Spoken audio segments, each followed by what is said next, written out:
Men and women, all lined up, ready to serve, ready to die, all for us. Men and women volunteering for our peace, a war they didn't wage, yet it's a war they'll fight. For most, Veterans Day is a day to mourn. For others, it's a day to thank. A day to thank. A day to thank them for their service, a day to thank them for everything they sacrificed.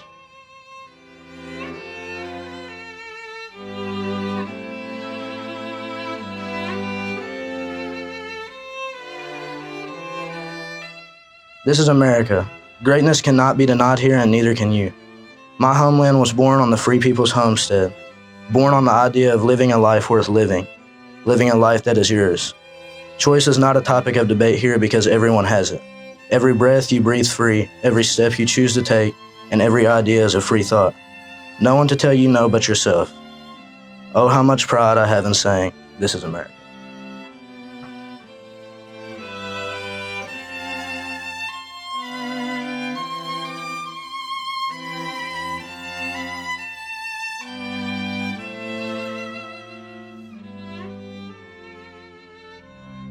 So, I'm Drew from What's New with Kirsten and Drew, and I'm here with my cousin Nick.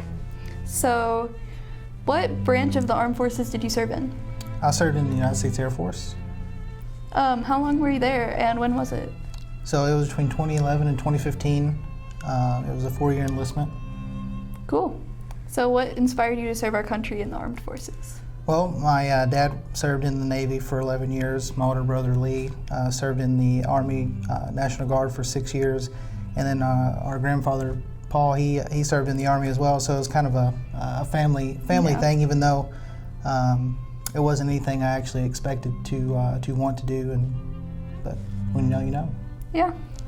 Hi, I'm Nick Herdigan. I'm here with Colonel Jim Smith. He's been a teacher here for quite a long time, and he's also a veteran.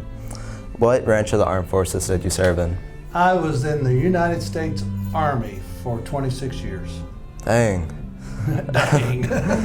When was that? Let's see, I got my commission. I went to Western Kentucky University where I got my teaching degree, but I also went through ROTC and got commissioned as a second lieutenant in 1969.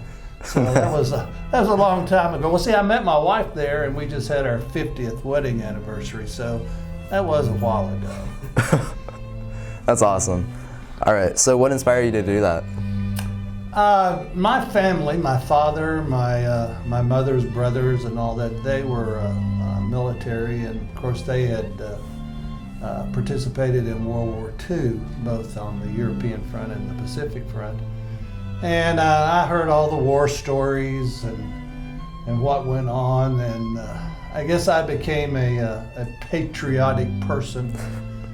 And I knew when I went to Western that I was going to go in the military, so I joined ROTC and stayed in ROTC for 4 years. And I was lucky enough that they sent me to flight school, and I learned to fly airplanes while I was in college. So my girlfriend at that time, which is my wife now, she must have trusted me a lot, because the day I got my license, I took her up flying. Really? Yeah, and so we're still here, so it was okay. That's awesome. Hello, this is Jacob Latimer with the Colonel Cast. I'm here with James Shoemaker, and we're going to ask him some questions about his time in the armed forces. So what branch of the armed forces did you serve in? I served in the United States Marine Corps. Okay. How long and when did you serve? Yeah, I joined the Marine Corps in 1991 and retired, I guess about 8 years ago now, to 2011, wow. December, 20 years. Mm-hmm. And what inspired you to serve our country in the Marine Corps? I would have to say probably my father. He's 96 years old now, still living, and trucking along, but he served during World War II, combat veteran, and served about three or 4 years, and then had a full life. And I always just saw how he carried himself and his patriotism, and took me a little bit out of high school to join, but I always kind of had that in my mind that that's what I wanted to do. Right. So were you deployed anywhere during your service?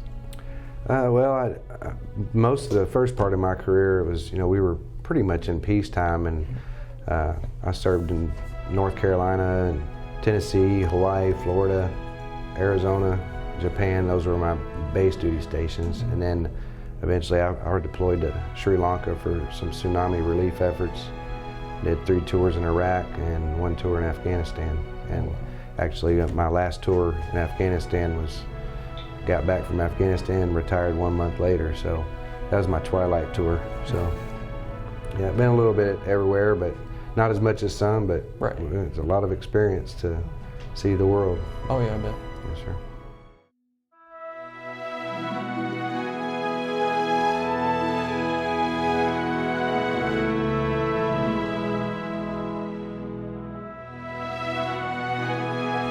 The Noble and the Brave, a Veterans Day Tribute, by Joanna Fouche. When America had an urgent need, these brave ones raised a hand. No hesitation held them back. They were proud to take a stand. They left their friends and family. They gave up a normal life. To serve their country and their God, they plowed into the strife. They fought for freedom and for peace on strange and foreign shores. Some lost new friends, some lost their lives in long and brutal wars.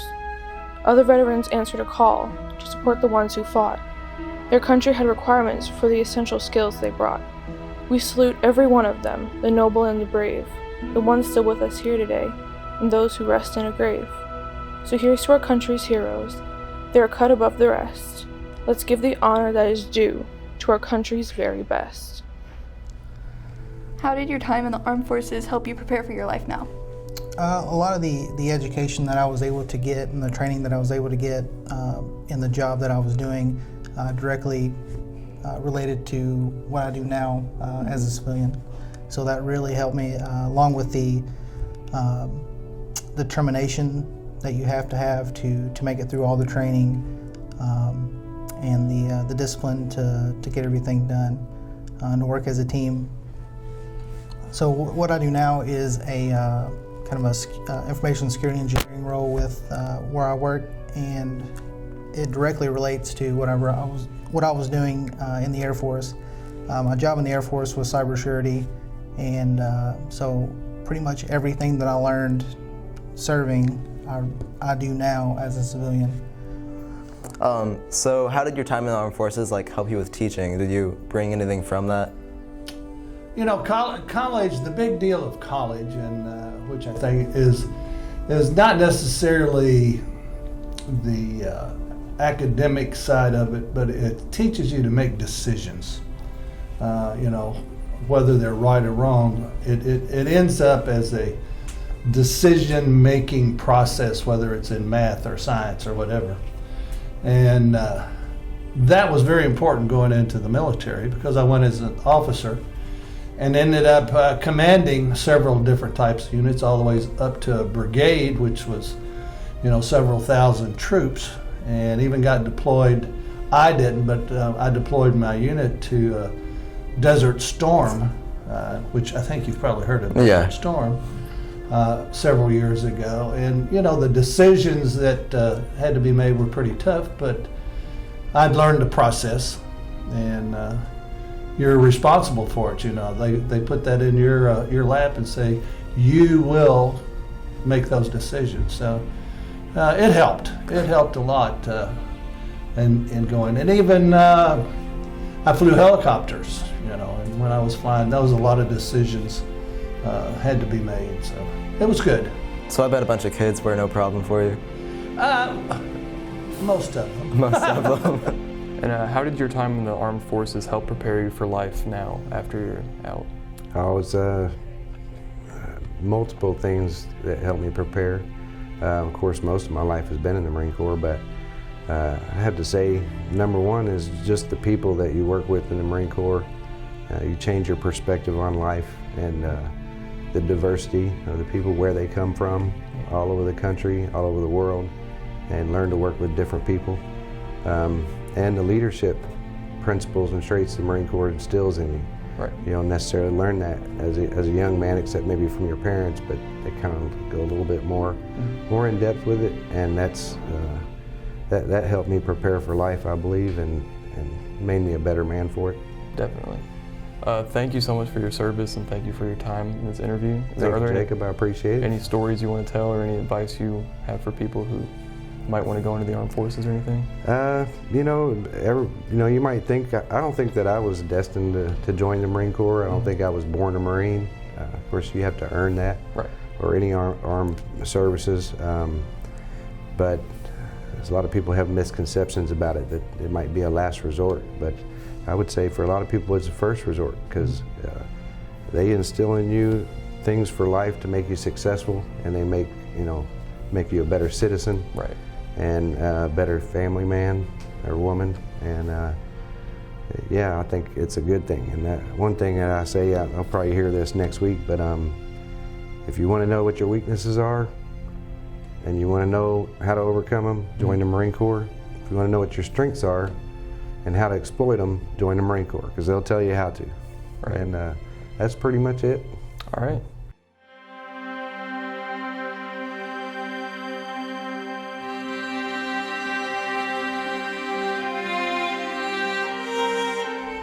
The Gift Outright by Robert Frost. The land was ours before we were the land's. She was our land more than 100 years, before we were her people. She was ours in Massachusetts, in Virginia, but we were England's, still colonials, possessing what we still were unpossessed by, possessed by what we now no more possessed. Something we were withholding made us weak, until we found out that it was ourselves. We were withholding from our land of living, and forthwith found salvation in surrender. Such as we were, we gave ourselves outright.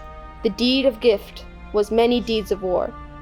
To the land vaguely realizing westward, but still unstoried, artless, unenhanced, such as she was, such as she would become. Let's see, when I went in the Army, I was artillery, went to flight school, flew helicopters in Vietnam. Went to Europe, lived in Europe for 3 years with my family. They say that every military person that lives in Europe comes home with two things. One is a grandfather clock, and the other one is a baby.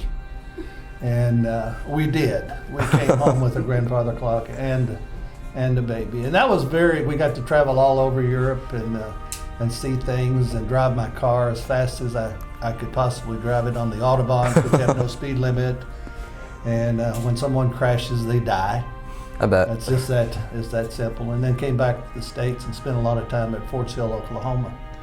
But it was a good life. And, many of you have decisions to make when you graduate. And if you don't know what you want to do in college, the military, regardless of the branch, is not a bad deal. And you can even get credits for going to college, and they can pay for you getting there, and works out pretty good. So I enjoyed it. It was what I needed to, straighten me out, coming up from a young kid to an adult. It worked for me. I can tell. I'm 73 years old today, and that's still strong. That patriotic, spirit that I said a while ago. I still believe in my country and the duty to serve my country, and I would go back. If they called me and said, "Hey, we need you," I would go back and do it again. That's nice to have something to fall back on. Yeah, that's right. Fall back on it. That's good. I like that wording too. Yeah.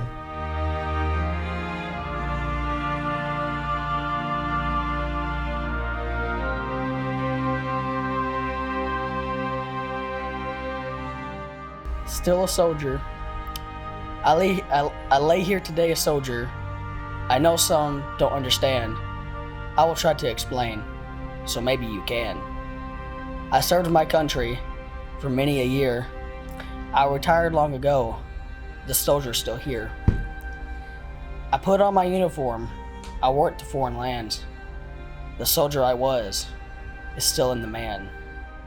Thank you for your service for our country and for being an amazing cousin.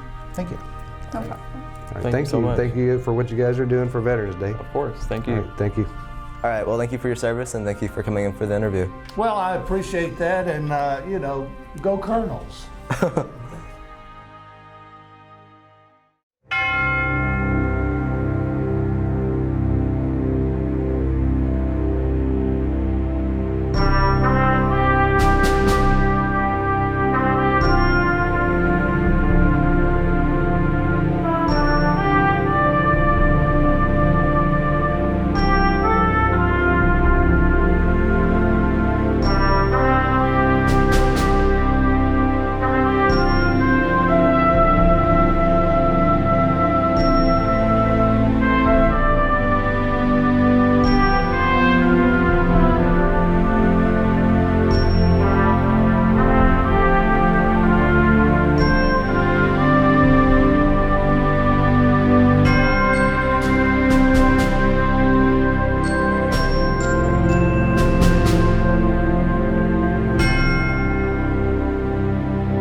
Bye.